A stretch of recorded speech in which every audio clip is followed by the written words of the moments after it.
ഇന്ന് അമ്മാസ് രുചികളിൽ ഒരു അടിപൊളി കോട്ടയം സ്റ്റൈൽ ഒരു മീൻ കറിയാണ് കേട്ടോ. അപ്പോൾ അതിനായിട്ട് ഇതാ ചട്ടി ചൂടാക്കിയിട്ടുണ്ട്. അതിലേക്ക് കടുക് പൊട്ടിച്ചു, ഒരു സ്വല്പം ഉലുവയും കൂടി ഇട്ട് പൊട്ടിച്ചിട്ടുണ്ട്.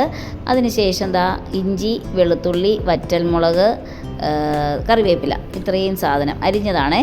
അരിഞ്ഞത് നമ്മൾ മീൻകറിക്ക് ഒരിക്കലും ചതച്ചിടാറില്ല, അരിഞ്ഞിടുക. അതൊന്ന് വഴറ്റി വരുമ്പോഴത്തേക്ക് അതിലേക്ക് കാശ്മീരി മുളക് പൊടിയാണ്, അതൊക്കെ എരിവിനനുസരിച്ച് ചേർത്തോളൂ കേട്ടോ. 2 ടേബിൾ സ്പൂൺ ഞാൻ ചേർത്തിട്ടുണ്ട്. നന്നായിട്ട് വഴറ്റിയെടുക്കുമ്പോഴത്തേക്കും ആ നേരം കൊണ്ട് നമ്മൾ ഇത്തിരി കുടംപുളി എടുത്ത് വെള്ളത്തിലിട്ട് വെക്കണം. ഓക്കെ, നന്നായി കഴുകി വെള്ളത്തിലിട്ട് വെക്കണം. അപ്പോൾ അത് കുറച്ച് വെള്ളവും അത് ബാക്കി കുറച്ച് എന്തോരം വെള്ളം വേണോ അത്രയും വെള്ളം കൂടെ ചേർത്ത് നന്നായിട്ട് തിളച്ച് വരുമ്പോൾ മീൻ കഷ്ണങ്ങൾ ഇട്ട് കൊടുത്ത് തിളപ്പിച്ച് നല്ലപോലെ തിളപ്പിച്ച് വറ്റി വരുമ്പോഴത്തേക്ക് ഓഫ് ചെയ്താൽ നല്ല കോട്ടയം സ്റ്റൈൽ മീൻ കറി.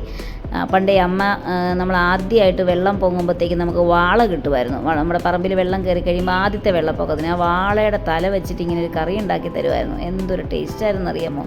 സൂപ്പർ ടേസ്റ്റാണ്. എല്ലാവരും ഒരു പ്രാവശ്യമെങ്കിലും ഒന്ന് ട്രൈ ചെയ്ത് നോക്കണേ.